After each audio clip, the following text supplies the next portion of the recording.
Hello student. तो आज हम स्टार्ट करने जा रहे हैं फिजिक्स की यूनिट 2 का पार्ट 1 और यूनिट का नाम है electric and magnetic field in a matter. काफ़ी इम्पोर्टेंट चैप्टर है और थ्योरेटिकल है ज़्यादा, ठीक है ना। तो आई होप कि आप लोग वीडियो को अच्छे से देखेंगे और मेरे साथ साथ ही अपने नोट्स भी बनाएंगे। तो ज़्यादा टाइम वेस्ट नहीं करते हैं और स्टार्ट करते हैं आज का chapter part 1 electric and magnetic field in a matter. तो इसमें सबसे पहले हमको पढ़ना है डाई इलेक्ट्रिक्स। तो डाई इलेक्ट्रिक्स क्या होते हैं? बेसिकली अगर मैं वन वर्ड में डाई इलेक्ट्रिक को डिफाइन करना चाहूँ तो डाई इलेक्ट्रिक होते हैं इंसुलेटर्स। क्या होते हैं? डाई इलेक्ट्रिक इंसुलेटर्स होते हैं, ठीक है। अब अगर मैं इंसुलेटर्स की बात करूँ तो आपको खुद ही पता है कि यार इंसुलेटर्स जो होते हैं वो करंट को कैरी नहीं करते हैं। करंट को कैरी क्यों नहीं करते हैं? क्योंकि उनके पास फ्री इलेक्ट्रॉन्स नहीं होते हैं। तो वही बात मैंने यहाँ पर डेफिनेशन में भी आपको नोट करवाई है कि it is a material in which all electrons are tightly bounded to the nucleus. यानी कि न्यूक्लियस के साथ जितने भी इलेक्ट्रॉन्स हैं उनकी बॉन्डिंग बहुत अच्छी है, ठीक है ना। उनके बीच में जो फोर्स ऑफ अट्रैक्शन है वो बहुत स्ट्रॉन्ग है, जिससे इलेक्ट्रॉन्स क्या नहीं हो पा रहे हैं? फ्री नहीं हो पा रहे हैं। और अगर इलेक्ट्रॉन्स फ्री नहीं हो पाएंगे तो इसका मतलब वो करंट को कैरी नहीं कर सकते हैं। तो इसलिए मैंने लिखा है आगे, there are no free electrons to carry current, that's why the electrical conductivity of dielectric is very low. जो डाइलेक्ट्रिक होते हैं उनकी इलेक्ट्रिकल कंडक्टिविटी क्या होती है? बहुत लो होती है, क्योंकि उनके पास कोई भी फ्री इलेक्ट्रॉन्स नहीं होते हैं, ठीक है ना। जैसे कंडक्टर्स के पास क्या होते हैं? फ्री इलेक्ट्रॉन्स होते हैं, तो क्या करते हैं कि करंट को प्रोड्यूस करते हैं। बट डाइलेक्ट्रिक्स के पास फ्री इलेक्ट्रॉन्स तो है ही नहीं, क्योंकि जितने भी इलेक्ट्रॉन्स हैं वो क्या हैं? न्यूक्लियस से टाइटली क्या हैं? बाउंडेड हैं, ठीक है। और some examples of dielectrics are glass, mica, plastics, oils. These are the examples of dielectrics, ठीक है। उसके बाद जो आपको सेकंड डेफिनेशन जो बहुत अच्छे से आपको समझ में आनी चाहिए वो होती है डाइलेक्ट्रिक कांस्टेंट की, ठीक है ना। डाइलेक्ट्रिक कांस्टेंट की डेफिनेशन क्या लिखी है मैंने? The ratio of the force between the charge in vacuum. यानी कि दो चार्जेज के बीच में लगने वाला फोर्स कहाँ पर? वैक्यूम में।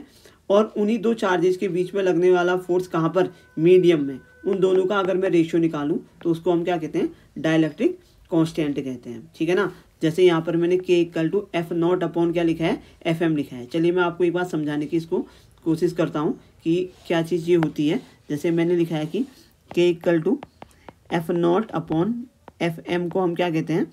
डाइलेक्ट्रिक क्या कहते हैं? डाई इलेक्ट्रिक कांस्टेंट कहते हैं। क्या कहते हैं? डाइलेक्ट्रिक कांस्टेंट कहते हैं। तो एफ नॉट क्या है?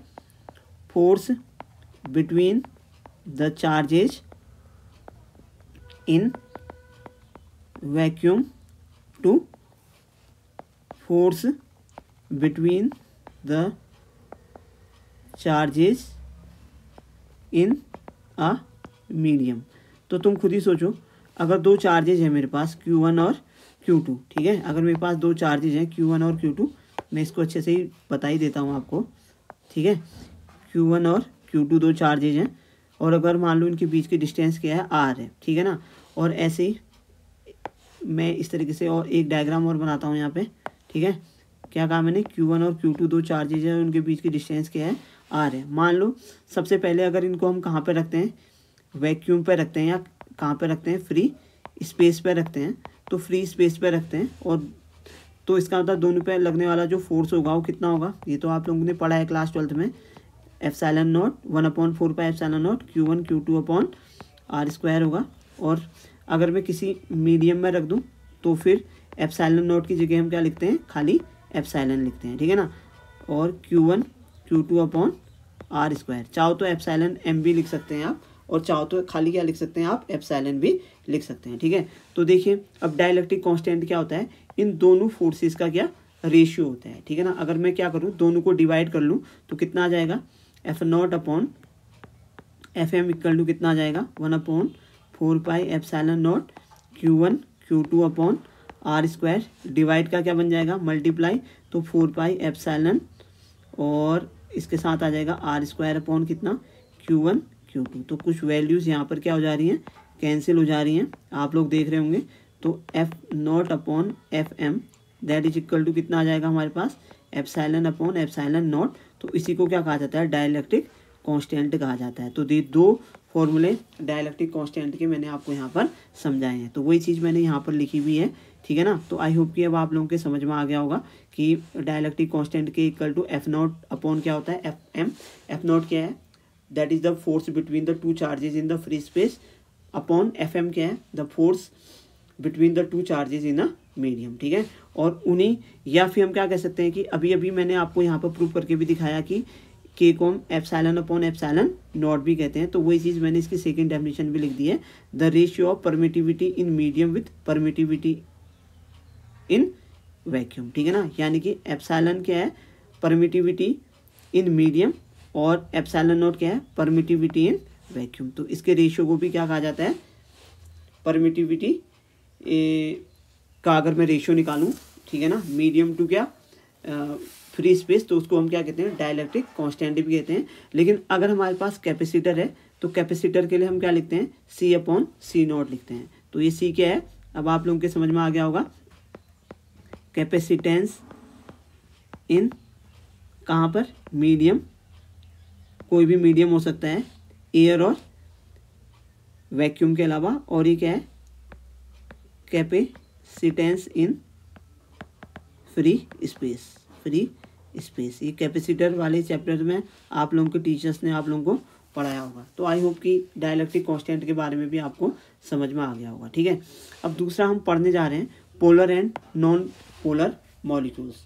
नाम से पता चल रहा है, पोलर का मतलब क्या है, जिनमें क्या है, पॉजिटिव और नेगेटिव चार्जेस हैं और दोनों के बीच में एक क्या है, डिस्टेंस है, उनको हम क्या कहते हैं, पोलर मॉलिक्यूल्स कहते हैं। और नॉन पोलर में क्या होगा कि भाई क्या कहते हैं कि उनमें कुछ ऐसा देखने को नहीं मिलेगा, ठीक है ना, कि एक पॉजिटिव चार्ज है और एक नेगेटिव चार्ज है, ठीक है ना, दोनों के बीच की एक डिस्टेंस है, फाइनाइट डिस्टेंस है, वो देखने को आपको नहीं मिलेगी, ठीक है ना। चलो मैं इसको डेफिनेशन के थ्रू ही आपको समझाने की यहाँ पर कोशिश करता हूँ। तो यहाँ पर पोलर मॉलिक्यूल्स क्या होते हैं, यहाँ पर लिखा है मैंने, a polar molecule is one which the centre of gravity of the positive charge separated from the centre of gravity of the negative charge by a finite distance. यानी कि कहने का मतलब ये है कि जैसे मैंने एग्जाम्पल लिखे हैं, पहले मैं आपको समझा देता हूँ। HCl और क्या लिखा है, H2O लिखा है, ठीक है। तो HCl में क्या होता है, H क्या होता है पॉजिटिव और Cl क्या होता है नेगेटिव, क्लियर है। तो यानी कि एक पॉजिटिव चार्जेस का सेंटर हो जाएगा और एक नेगेटिव चार्जेस का क्या हो जाएगा, सेंटर हो जाएगा। और दोनों के बीच में आप देख सकते हैं कि डिस्टेंस है, ठीक है ना, एक फाइनाइट डिस्टेंस है। डायपोल के लिए हम इसको 2a से दिखाते हैं, क्लास 12th में आप लोगों ने पढ़ा हुआ है। तो देखिए, तो इसका मतलब क्या है कि आप पोलर मॉलिक्यूल्स में क्या कर सकते हैं, इनके पॉजिटिव सेंटर्स को और नेगेटिव सेंटर्स को क्या कर सकते हैं, सेपरेट कर सकते हैं। और सेपरेट कर देंगे तो ये किसकी तरह बिहेव कर देता है, एक इलेक्ट्रिक डायपोल की तरह बिहेव कर देगा। और अगर ये एक इलेक्ट्रिक डायपोल की तरह बिहेव कर रहा है तो ऑब्वियसली कि डायपोल के पास क्या भी होता है, डायपोल मोमेंट भी होता है, ठीक है ना। डायपोल मोमेंट आप लोग पढ़ के आए हैं क्लास 12th में, P इक्वल टू क्या होता है, Q इंटू क्या होता है 2a, ठीक है ना। Q क्या होता है, कोई भी चार्ज चाहे पॉजिटिव लो या नेगेटिव, और A क्या होती है, 2a क्या होती है, उन दोनों चार्जेस के बीच की क्या होती है, डिस्टेंस होती है। तो what are the polar molecule, a polar molecule is one with the center of the gravity of the positive charge separated from the center of gravity of the negative charge by a finite distance, ठीक है ना। due to this they behaves like an electric dipole, and due to having an electric dipole they have net electric dipole moment also, ठीक है ना। तो ये सारी बातें आप लोगों ने लिखनी है।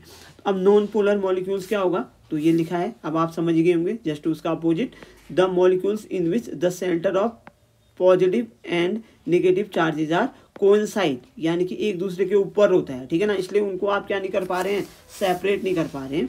And molecules have zero electric dipole moment. अब जीरो इलेक्ट्रिक डायपोल मोमेंट क्यों है, क्योंकि आप पॉजिटिव और नेगेटिव चार्जेस को क्या नहीं कर पा रहे हैं, सेपरेट नहीं कर पा रहे हैं, तो उनके बीच में तो कोई डिस्टेंस है ही नहीं है। आई बात समझे, जैसे पोलर में क्या थी, उन दोनों के बीच में क्या थी, फाइनाइट डिस्टेंस थी, बट यहाँ पर तो कोई फाइनाइट डिस्टेंस आपके पास है ही नहीं। इसलिए जो नॉन पोलर मॉलिक्यूल्स होते हैं उनका नेट डायपोल मोमेंट क्या होता है, जीरो होता है। बहुत आसान सा चैप्टर है बच्चों, अगर समझ में नहीं आएगा तो आप लोग प्लीज पूछ लेना, ठीक है, और वीडियो को अच्छे से देखा करो, ठीक है। अगला जो है पॉइंट आपका वो है पोलराइजेशन, ठीक है ना, पोलराइजेशन। तो इस पोलराइजेशन में सबसे पहले हमने क्या पढ़ना है, डाइलेक्ट्रिक पोलराइजेशन पढ़ना है। आई बात समझ में। अच्छा, अब देखिए होता क्या है यहाँ पर, ठीक है। अब हमने क्या किया, अब जो हमारे पास डाइलेक्ट्रिक था, डाइलेक्ट्रिक का मतलब क्या है, इंसुलेटर। डाइलेक्ट्रिक का मतलब क्या है, इंसुलेटर, इंसुलेटर का मतलब क्या है कि भाई नेट चार्ज क्या है इंसुलेटर में, जीरो है, नेट चार्ज जीरो है। ऐसा मत समझना कि उसके पास इलेक्ट्रॉन प्रोटॉन नहीं है, मैं कह रहा हूँ कि नेट चार्ज क्या है, जीरो है, उनके पास फ्री इलेक्ट्रॉन नहीं है, ठीक है। तो डाइलेक्ट्रिक पोलराइजेशन क्या होता है, पहले तो हम इसको समझ लेते हैं, ठीक है। When a dielectric material is placed in an external electric field, यानी कि जब किसी डाइलेक्ट्रिक मटेरियल को किसी एक्सटर्नल इलेक्ट्रिक फील्ड में क्या किया जाता है, रखा जाता है, its molecules become electric dipole and dielectric is said to be electrically polarise. क्या मतलब है भाई, आपको ये नहीं समझना है कि यार टफ है, क्लियर है बात है, मैं आपको समझाने की कोशिश करता हूँ, ठीक है, अच्छे से देखना। जैसे बेटा देखो, मेरे पास कोई एक इलेक्ट्रिक फील्ड है, ठीक है ना। इलेक्ट्रिक फील्ड की डायरेक्शन क्या होती है, पॉजिटिव से कहाँ की ओर को होती है, नेगेटिव की ओर को होती है। आई बात समझ में। तो ये मेरे पास क्या है, एक इलेक्ट्रिक फील्ड है, देख रहे होंगे आप, ये क्या है, एक इलेक्ट्रिक फील्ड है, ठीक है। अब मैंने, और ये देखो, ये मेरे पास क्या है, एक डाइलेक्ट्रिक है मेरे ख्याल से, ठीक है ना। डाइलेक्ट्रिक का मतलब नेट चार्ज जीरो है, फ्री इलेक्ट्रॉन नहीं है, ठीक है ना, यानी कि क्या है मेरे पास, डाई इलेक्ट्रिक है। अब मैं क्या कर रहा हूँ, इस डाइलेक्ट्रिक को मैंने पोलराइज कराना है, इस डाइलेक्ट्रिक को क्या करना है, मैंने पोलराइज कराना है। पोलराइज का मतलब क्या है कि भाई एक मैंने क्या करना है, एक पॉजिटिव चार्ज को नेगेटिव चार्ज से थोड़ी सी एक डिस्टेंस पे रखना है, कहने का मतलब है। अब लेकिन डाइलेक्ट्रिक में तो ऐसा होता ही नहीं है, क्योंकि डाइलेक्ट्रिक में तो नेट चार्ज क्या होता है आपका, जीरो होता है, क्लियर है। तो अब मैं क्या करूँगा, देखिए, तो अगर मेरे को डाइलेक्ट्रिक को क्या करना है, पोलराइज करना है, तो इस इंसिडेंस को मैं क्या कहूँगा, डाइलेक्ट्रिक पोलराइजेशन कहूँगा। तो वही चीज़ तो लिखी है यहाँ पर, when a dielectric material is placed in an external electric field. अब मैं इस डाइलेक्ट्रिक को क्या करूँगा, इस एक्सटर्नल इलेक्ट्रिक फील्ड में क्या रखूँगा, के अंदर रखूँगा, तो ये डाइलेक्ट्रिक क्या हो जाएगा, पोलराइज हो जाएगा। तो इस इंसिडेंट को ही हम क्या कहते हैं, डाइलेक्ट्रिक पोलराइजेशन कहते हैं। अब अच्छा, ये होगा कैसे, अब मैंने क्या किया, देखो, अब मैंने क्या किया, मान लेते हैं ये ओरिजिनल इलेक्ट्रिक फील्ड मेरे पास क्या है, E0 है, क्लियर है। अब मैंने जैसे ही डाइलेक्ट्रिक को इसके अंदर रखा, तो अब होगा क्या कि भाई, अब होगा ये कि इस निगेटिव के सामने डाइलेक्ट्रिक के पॉजिटिव चार्ज चले जाएंगे, और इस पॉजिटिव के साथ डाइलेक्ट्रिक के कौन चले जाएंगे, नेगेटिव चार्ज बन जाएंगे। आई बात समझे। अब देखिए, यही डाइलेक्ट्रिक, ठीक है ना, डाइलेक्ट्रिक जो पहले जिसके पास नेट डाइपोल मोमेंट क्या था, पहले जीरो था, अब देखिए इसके पास क्या हो गया, कुछ नेट डाइपोल मोमेंट आ गया है, मान लो कि, ठीक है ना। अब वो कैसे आया, क्योंकि भाई यहाँ पर हमने क्या किया, इस डाइपोल को क्या कर दिया, पोलराइज कर दिया। तो किसी भी डाइपोल को अगर किसी भी डाइलेक्ट्रिक को आपको क्या करना है, पोलराइज करना है, तो आप उसको क्या करेंगे, किसी एक्सटर्नल इलेक्ट्रिक फील्ड में रख देंगे। तो आप लोग यहाँ पे क्लियरली देख रहे होंगे कि हमारे पास जो जो हमारे पास ओरिजिनल इलेक्ट्रिक फील्ड था वो कितना था, E0 था। जैसे ही हमने इस डाइलेक्ट्रिक को उठा के किसके अंदर रखा, एक्सटर्नल इलेक्ट्रिक फील्ड E0 के अंदर रखा, तो देखिए इसने भी अपना एक इलेक्ट्रिक फील्ड बनाना शुरू कर दिया, जो ओरिजिनल इलेक्ट्रिक फील्ड के क्या दिख रहा होगा आपको, अपोजिट दिख रहा होगा, ठीक है ना। तो अगर कोई आपसे ये पूछता है कि how dielectrics can be polarized, so you can say that dielectrics can be polarized when these are kept in an external electric field। तो वही चीज मैं दोबारा से पढ़ देता हूँ यहाँ पे, when a dielectric material is placed in an external electric field, its molecules become electric dipole, देख सकते हैं आप, ठीक है ना, and dielectric is said to be electrically polarized। Clear है, डेफिनेशन बहुत आसान है, आप लोग प्लीज इनको नोट कर लेना, ठीक है। अब देखिए यहाँ पर जो इम्पोर्टेंट बात आने वाली है वो है डाइलेक्ट्रिक पोलराइजेशन की डेफिनेशन, ठीक है ना। पोलराइजिंग वेक्टर भी कहेंगे इसे, बहुत सारे नाम होंगे इसके, आगे हम देखेंगे, तो आपको कंफ्यूज नहीं होना है, ठीक है। तो हमने क्या लिखा, द इंड्यूस्ड डाइलेक्ट्रिक मोमेंट, यानी कि देखिए, यानी कि पहले डाइलेक्ट्रिक के पास कोई भी क्या नहीं था, मोमेंट नहीं था, इलेक्ट्रिक डाइपोल मोमेंट नहीं था। अब वो इलेक्ट्रिक डाइपोल मोमेंट कब आया, जब हमने उसको क्या रखा, किसी एक एक्सटर्नल इलेक्ट्रिक फील्ड में रखा, ठीक है ना। तो वही चीज यहाँ पे लिखा हुआ है कि द इंड्यूस्ड डाइलेक्ट्रिक मोमेंट पर unit volume of the dielectric material is known as the dielectric polarisation, ठीक है ना। आई बात समझ में, यानी कि इंड्यूस ही तो हो रहा है, वो पहले थोड़ी ना था कोई क्या कहते हैं, डाइलेक्ट्रिक के पास मोमेंट नहीं था ना। तो वही चीज मैंने लिख दिया, the induced electric moment, the induced electric moment यहाँ पर मैंने लिखना चाहिए था, ठीक है ना, या डाइलेक्ट्रिक मोमेंट भी लिखा है, तो कोई गलत नहीं लिखा है मैंने यहाँ पे, तो क्या लिख दिया हमने, द इंड्यूस्ड डाइलेक्ट्रिक मोमेंट पर unit volume of the dielectric material is known as the dielectric polarisation. The dielectric polarisation is denoted by vector P. याद रखना, अभी काम आने वाला है वेक्टर पी, एक रिलेशन आएगा जो इस साल 100% है कि आपके यूनिवर्सिटी के एग्जाम में आने वाला है। इसलिए मैं कह रहा हूँ कि इस वेक्टर पी को अच्छे से दिमाग के अंदर सेट कर लो। What is this vector P? This is the dielectric polarisation vector भी लिखा जाता है इसको, पोलराइजेशन वेक्टर भी कहा जाता है इसको, इलेक्ट्रिक पोलराइजेशन वेक्टर भी कहा जाता है इसे। तो जितने नाम मैं कह रहा हूँ ना यहाँ पर, आप प्लीज़ अपने नोट्स में इनको लिखते रहें, ठीक है ना। तो क्या होता है डाइलेक्ट्रिक पोलराइजेशन? डाइलेक्ट्रिक पोलराइजेशन क्या होता है? द इंड्यूस्ड डाइलेक्ट्रिक मोमेंट पर unit volume of the dielectric material is known as the dielectric polarisation. अब एक्सपेरिमेंटली ये देखा गया है, the average dielectric dipole moment obviously है, जिसको हम किससे दिखा रहे हैं, पी से दिखा रहे हैं यहाँ पर, ठीक है ना। पीएम से करके दिखा देते हैं तो उससे कोई फर्क तो पड़ने वाला है नहीं, ठीक है ना। तो हमने क्या लिखा, एवरेज डाइलेक्ट्रिक डायपोल मोमेंट, ठीक है ना, एवरेज डाइलेक्ट्रिक डायपोल मोमेंट या इलेक्ट्रिक डायपोल मोमेंट, ठीक है ना। जैसे हमने क्या किया है यहाँ पे, इलेक्ट्रिक पोलराइजेशन या डायपोल मोमेंट को पी से दिखा दिया है, तो यहाँ पर हमने इसको एवरेज को किससे दिखा दिया है, पी एम से दिखा दिया है, ठीक है ना। तो क्या कह रहा हूँ मैं, average electric dipole moment induced in each molecules of the dielectric is directly proportional to the electric field. तो यानी कि जो एवरेज इलेक्ट्रिक डायपोल मोमेंट होता है वो किसके डायरेक्टली प्रोपोर्शनल होता है, इलेक्ट्रिक फील्ड के। अरे होगा या नहीं होगा? जितना ज़्यादा इलेक्ट्रिक फील्ड होगा डाइलेक्ट्रिक उतना ही ज़्यादा तो पोलराइज होगा। इलेक्ट्रिक फील्ड अगर कम होगा तो क्या आपका जो इंसुलेटर है डाइलेक्ट्रिक है, क्या वो पोलराइज हो पाएगा? बिल्कुल नहीं हो पाएगा। तो इसका मतलब पोलराइजेशन किस पर डिपेंड कर रहा है, वो तो इलेक्ट्रिक फील्ड की वैल्यू पर डिपेंड कर रहा है। तो वही चीज़ तो यहाँ पर लिखी गई है, जो इलेक्ट्रिक डायपोल मोमेंट एवरेज निकालते हैं जब हम इसका, average electric dipole moment that is directly proportional to what, electric field. आई बात समझ में? अब इसको प्रोपोर्शनल को इक्वल करने के लिए कांस्टेंट से हम क्या करते हैं, का यूज करते हैं। इस कांस्टेंट को अल्फा से दिखाते हैं और इसको हम क्या कहते हैं, मॉलिक्यूलर पोलराइजेबिलिटी कहते हैं, मॉलिक्यूलर पोलराइजेबिलिटी। ये फॉर्मूला आपको एकदम दिमाग के अंदर सेट करना है, क्योंकि इस पूरे चैप्टर्स में ये सारे फॉर्मूले आपके काम आने वाले हैं। क्लियर है बात है? अच्छा, अब देखिए, अगर n मॉलिक्यूल्स हैं, ठीक है ना, तो टोटल डाइलेक्ट्रिक पोलराइजेशन क्या होगा, एवरेज का कितना टाइम हो जाएगा, n हो जाएगा। अरे भाई कितना आसान है, ठीक है ना। अगर ये तो हमने एक मॉलिक्यूल के लिए निकाला है ना, ये फॉर्मूला हमारा देखिए, ये फॉर्मूला हमारा PM is equal to alpha E आया है ना। क्लियर है? अब देखिए यहाँ पर मैंने कहा कि अगर आपके पास n मॉलिक्यूल्स आए हैं, अगर आपके पास क्या है, n मॉलिक्यूल्स हैं, तो अगर आपको टोटल डायपोल निकालना है, टोटल इलेक्ट्रिक डायपोल निकालना है, तो भाई ऑब्वियसली है टोटल इलेक्ट्रिक डायपोल क्या होगा भाई, एवरेज का कितना टाइम हो जाएगा, n टाइम ही तो होगा।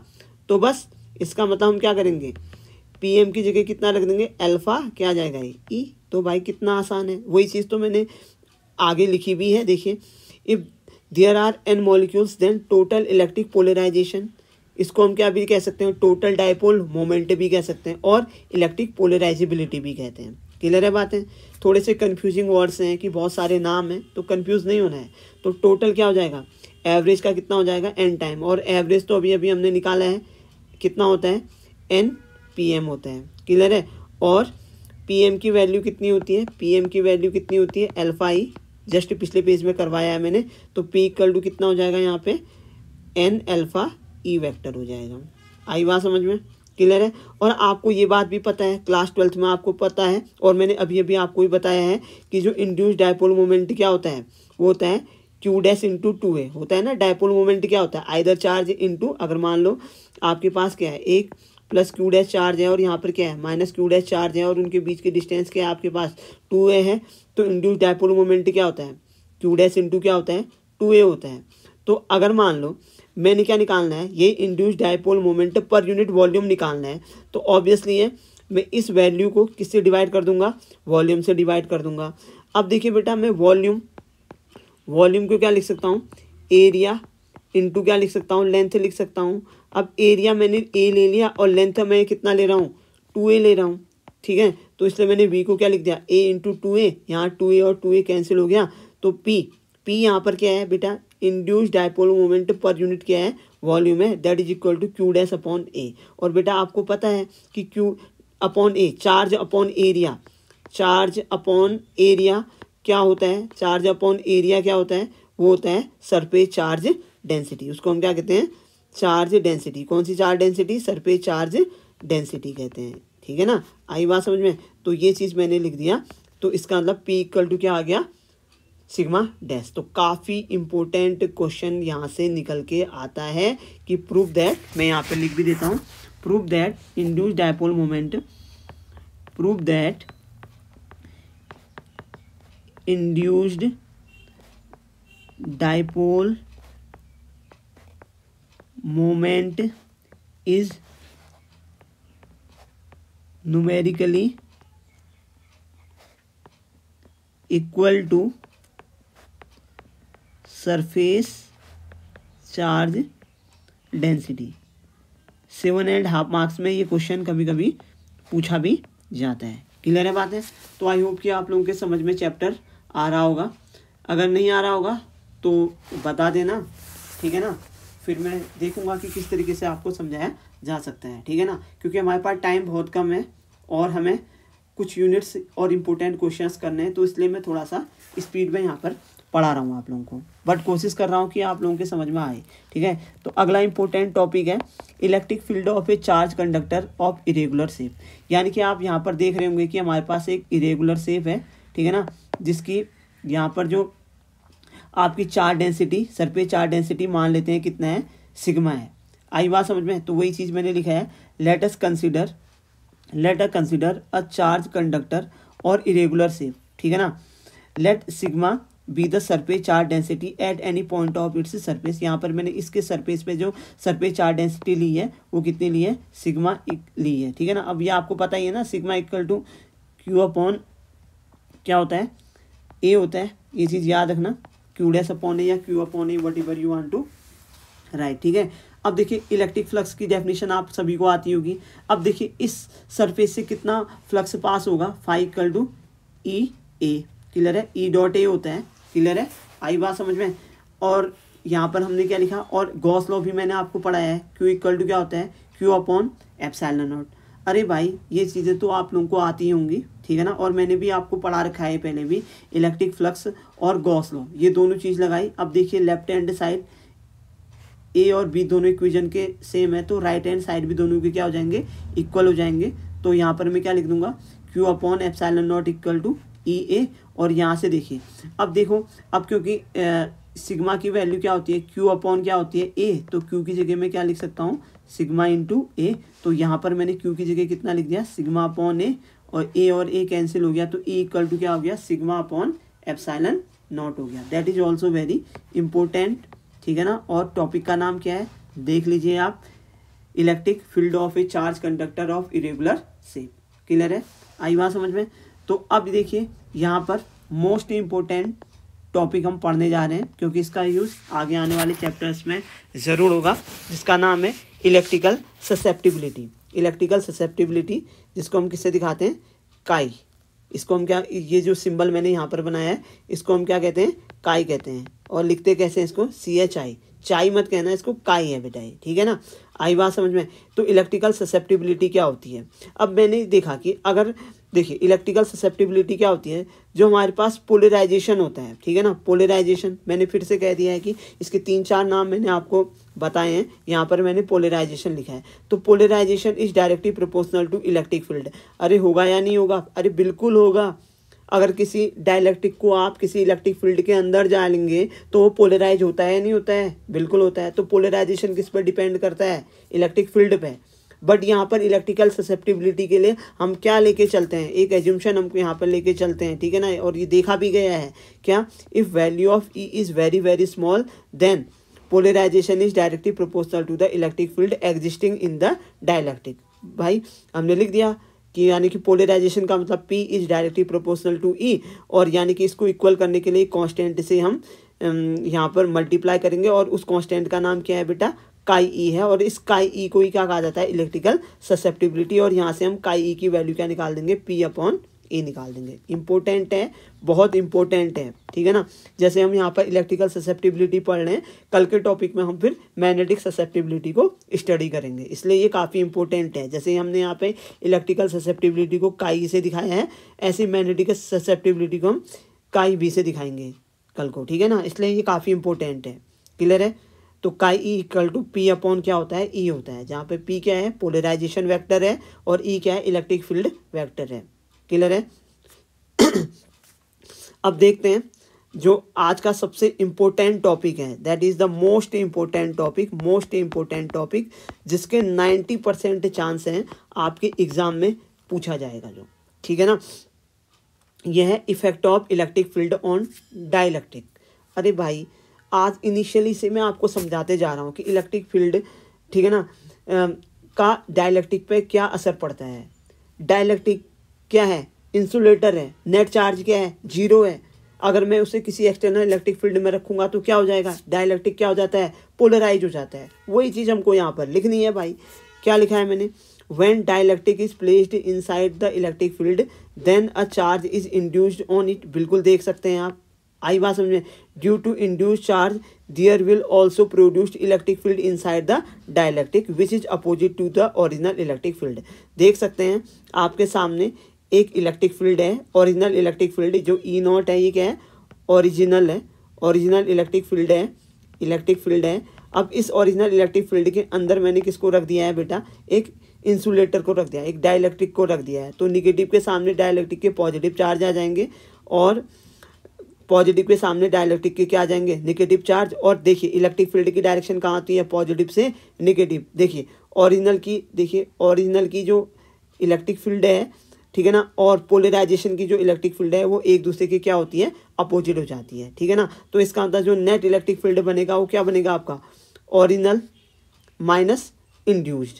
ये ओरिजिनल है और ई डैश क्या है आपका, इंड्यूस्ड है। इंड्यूस्ड का मतलब जो डाइलेक्ट्रिक को रखने के बाद आई है, क्लियर है बात है। और नेट इलेक्ट्रिक फील्ड को हम मान लो किससे दिखा लें, ई से दिखा लें। तो मेरे ख्याल से आपके समझ में तो बात आ गई होगी, आगे को चलते हैं फिर, ठीक है। तो इसका मतलब क्या है कि whenever a dielectric is kept in an electric field, ठीक है ना, it creates an electric field opposite to the direction of original electric field, clear है बात है। तो अब देखिए, तो अभी मैंने लिखा कि नेट इलेक्ट्रिक फील्ड क्या होता है, ओरिजिनल माइनस क्या होता है, इंड्यूस्ड। अब ओरिजिनल कैसे निकालेंगे भाई, सिंपल सी बात है, 1/4πε0 Q/r² से। अब मैंने क्या किया, यहाँ पर r² 4π के साथ मैंने r² कर दिया, और ε0 को मैंने किसकी जगह पर रख दिया, r² की जगह पर रख दिया। यानी कि ε0 और r² को क्या कर दिया मैंने, इंटरचेंज कर दिया है, देख सकते हैं आप। अब देखिए आप, 4πr² क्या होता है भाई, एरिया होता है ना, ए 1/, ठीक है ना। 4πr² क्या होता है, एरिया ऑफ ए स्फीयर होता है, that you know very well. तो 4πr² की जगह मैंने क्या लिख दिया, ए। तो ई नॉट की जगह क्या आ गया मेरे पास, Q/ε0 आ गया। तो सिमिलर वे में मैं ई डैश की जगह पे क्या लिख सकता हूँ, σ-ε0 लिख सकता हूँ ना। चाहो तो आप सेम इसी प्रोसेस का अप्लाई करके निकाल सकते हो, ठीक है ना, बट निकालने की ज़रूरत नहीं है, ठीक है ना। तो सिमिलरली मैंने ये सारी चीज़ें निकाल के रख दी, ठीक है ना। काम कहाँ से किया हमने, नेट इलेक्ट्रिक फील्ड या resultant electric field E equal to E naught minus E dash किया मैंने। ई नॉट की वैल्यू मैंने निकाली σ/ε0। सो सिमिलर वे में मैंने ई डैश की वैल्यू क्या निकाली, σ-ε0 निकाली। अब इन दोनों इक्वेशंस को मैं, ठीक है ना, कहाँ पे रख दूंगा, यहाँ पे मैं इक्वेशन नंबर ए पर रख दूंगा, ठीक है ना। जहाँ पर क्या है, E equal to E naught minus क्या है, ई डैश है। ई इक्वल टू कितना है मेरा, ई नॉट माइनस क्या है, ई डैश है। अब ई नॉट की वैल्यू है मेरे पास σ/ε0 और ई डैश की वैल्यू है मेरे पास σ-ε0। अब यहाँ से दोनों का एलसीएम ε0 आ गया, तो ई इक्वल टू आ गया मेरे पास σ-σ-ε0। अब मैंने क्रॉस मल्टीप्लाई कर दिया, तो मैंने लिख दिया ε0 इंटू ई इक्वल टू σ-σ, और यहाँ से मैंने ε0 ई इक्वल टू, यहाँ पर मैंने लिख दिया σ-, अभी हमने प्रूव किया था σ' इक्वल टू पी, जहाँ पे मैंने कहा था काफ़ी इंपॉर्टेंट क्वेश्चन है, ठीक है ना, काफ़ी बार ये डेरिवेशन पूछा गया है। तो मैंने क्या लिख दिया, σ' की जगह क्या लिख दिया, पी, ठीक है ना। कुछ स्टूडेंट्स बार बार पूछते हैं कि सर ये कहाँ से आया, तो उनके लिए मैं यही कहूँगा कि भाई आप वीडियो को अच्छे से देखिए, ये सारी बातें समझाई गई होती हैं, ठीक है। तो अभी तो हमने लिखा था ना, पोलराइजिंग जो वेक्टर होता है आपका वो किसके बराबर होता है, सरफेस चार्ज डेंसिटी के, जो अभी अभी हमने क्या किया था, प्रूव किया था। तो मैं क्या कर दूंगा, सिग्मा डैश की जगह क्या लिख दूंगा, पी लिख दूंगा। तो यहाँ से क्या आ जाएगा मेरे पास, सिग्मा की जो वैल्यू आ जाएगी वो आ जाएगी एप्सिलॉन नॉट ई प्लस क्या आ जाएगी, पी आ जाएगी। और इसको मैंने क्या लिख दिया, इक्वेशन नंबर डी। मैंने यहाँ पर दोबारा से लिख दिया इक्वेशन नंबर डी को, sigma equal to epsilon naught E plus क्या लिख दिया है, पी, ठीक है ना। अब यहाँ पर ध्यान देने वाली बात है, क्यों, क्योंकि ये क्वेश्चन बहुत ज़्यादा इंपॉर्टेंट है, मैंने पहले ही कह दिया है, ठीक है ना। और आने के चांसेज हैं कितना परसेंट, 90%, ठीक है। तो यहाँ तक तो मेरे ख्याल से आप लोगों को आई गई होगी बात समझ में, ठीक है ना। कैसे निकाला हमने, E equal to E naught minus E dash, E naught की वैल्यू है sigma upon epsilon naught, similar way में ई डैश की वैल्यू हमने sigma dash upon epsilon naught लिखी, इक्वेशन नंबर ए पे वैल्यू पुट करी, और इक्वेशन नंबर ए में वैल्यू पुट करने के बाद हमारे पास सिग्मा इक्वल टू क्या आ गया, एप्सिलॉन नॉट ई प्लस क्या आ गया, पी आ गया है। तो उसी चीज़ को मैंने लिखा है। अब यहाँ पर ध्यान देने वाली बात क्या है कि अगर हमारे पास क्या है, पैरेलल प्लेट कैपेसिटर है, if we having the parallel plate capacitor, for that sigma is represented the electric displacement. आप लोगों ने पैरेलल प्लेट कैपेसिटर में पढ़ा होगा, अगर जिसने पढ़ा नहीं है तो मैं उनसे एक ही बात कहूँगा कि आप इसको याद करो, ठीक है ना। तो यानी कि मैं सिग्मा की जगह क्या लिख दूंगा, डी लिख दूंगा, जिसको हम क्या कहते हैं, इलेक्ट्रिक डिस्प्लेसमेंट, और जिसको हम किससे दिखाते हैं, डी से। तो बस सिग्मा की जगह किसको रिप्लेस कर देना है, डी को रिप्लेस कर देना है, कौन सी इक्वेशन में, इक्वेशन नंबर डी में। तो डी इक्वल टू क्या आ गया, एप्सिलॉन नॉट ई प्लस क्या आ गया, पी आ गया, ठीक है ना। ये डिस्प्लेसमेंट वेक्टर हमारा क्या, डिस्प्लेसमेंट क्या होता है, इलेक्ट्रिकल डिस्प्लेसमेंट एक वेक्टर क्वांटिटी होती है। तो अगर वेक्टर फॉर्म में देखना चाहो तो vector D is equal to epsilon naught, electric field भी क्या होती है, एक वेक्टर क्वांटिटी होती है, पोलराइजिंग वेक्टर तो अपने आप ही एक वेक्टर क्वांटिटी हो गया। तो यानी कि ये इन तीनों में रिलेशन है, और आप लोग अपने सिलेबस में देखना वहाँ पर लिखा है 3 इलेक्ट्रिक वेक्टर्स। तो 3 इलेक्ट्रिक वेक्टर्स का मतलब यही है, ठीक है ना। पहला वेक्टर डिस्प्लेसमेंट वेक्टर डी, दूसरा इलेक्ट्रिक फील्ड वेक्टर ई, और थर्ड क्या है, पोलराइजिंग वेक्टर पी, ठीक है ना। तो ये काफ़ी इंपॉर्टेंट क्वेश्चन है, और ये इस तरीके से आएगा, वो ये आएगा, establish a relation between D यानी कि डिस्प्लेसमेंट वेक्टर, ई यानी कि electric field vector, and P polarising vector. बहुत ही इंपॉर्टेंट क्वेश्चन है, आप लोग प्लीज़ इस डेरिवेशन को अच्छे से पढ़ लेना, बहुत ही आसान सा है। आई होप कि आप लोगों को ये बात क्लियर हो गई होगी, ठीक है ना। अब अगला जो पॉइंट हमने पढ़ना है ये भी काफ़ी इंपॉर्टेंट है, मतलब आप ये कहेंगे कि सर आप तो सारी बातें इंपॉर्टेंट कह रहे हैं, अब मैं इसके लिए क्या कह सकता हूँ। भाई सारे क्वेश्चंस आपके यूनिवर्सिटी के एग्जाम में पूछे गए हैं, और देखिए अगर आप एक बार इनको बना लेंगे अपने नोट्स में तो ज़्यादा प्रॉब्लम्स ये क्रिएट नहीं करेंगे, बहुत आसान से हैं। और देखिए 4-4, 5-5 लाइन्स में ही कंप्लीट हो जा रहे हैं आपके, ठीक है। अब हमको अब रिलेशनशिप बनाना है काई ई और के में। काई ई क्या है, ससेप्टिबिलिटी है, ससेप्टिबिलिटी है काई ई आपकी, ठीक है ना। और के क्या है आपका, डाइलेक्ट्रिक कांस्टेंट है, ये है आपकी ससेप्टिबिलिटी, और ये क्या है, डाई इलेक्ट्रिक कांस्टेंट है। तो इन दोनों के बीच में आपको एक रिलेशन बनाना है, और ये रिलेशन हमारा कहाँ से आएगा, डिस्प्लेसमेंट वेक्टर के इक्वेशन से हमारा ये आएगा। क्लियर है बात है। तो अब देखिए यहाँ पर आप किस तरीके से इनको समझने की कोशिश करेंगे, ये आपको देखना है, ठीक है। अब देखिए यहाँ पे, अब आपको ये पता है कि D इक्वल टू क्या होता है, epsilon naught E plus P होता है। अब देखिए अगर डाइलेक्ट्रिक मीडियम है, अगर डाइलेक्ट्रिक मीडियम होता है तो भाई आपको पता ही है पोलराइजेशन कितना होता है डाइलेक्ट्रिक मीडियम का, 0 होता है।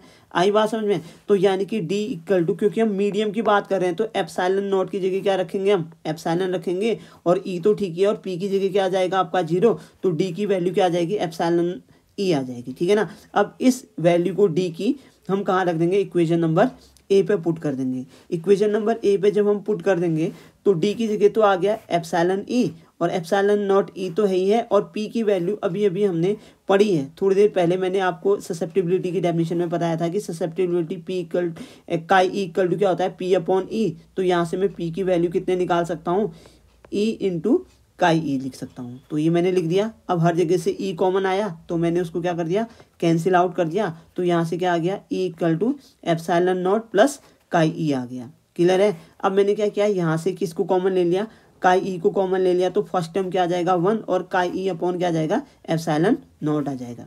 अब मैं इस वैल्यू को यहाँ इसके डिनोमिनेटर में ले जाऊंगा तो epsilon upon epsilon naught equal to क्या होता है 1 प्लस काई ई अपॉन कितना आ जाएगा एप्सिलॉन नॉट आ जाएगा। और ये भी हमने आज स्टार्टिंग में ही पढ़ लिया था, इसी को हम क्या कहते हैं डाइलेक्ट्रिक कांस्टेंट कहते हैं। तो यानी कि मैंने यहाँ पर क्या लिख दिया, जैसे हमारे पास जो इक्वेशन आई है वो क्या आई है epsilon upon epsilon naught equal to 1 plus chi E upon epsilon naught आई है, और इस वैल्यू को मैंने क्या लिख दिया के, और यही क्या है आपका डाई इलेक्ट्रिक कांस्टेंट है। ये क्या है डाइलेक्ट्रिक कांस्टेंट है। और काई ई क्या होगी आपकी, इसको वैसे कैपिटल से लिखा था मैंने, ठीक है ना। तो ये काई ई क्या होगी आपकी ससेप्टिबिलिटी होगी। तो ये देखिए डाइलेक्ट्रिक कांस्टेंट और ससेप्टिबिलिटी में क्या आ गया आपका एक रिलेशन आ गया है।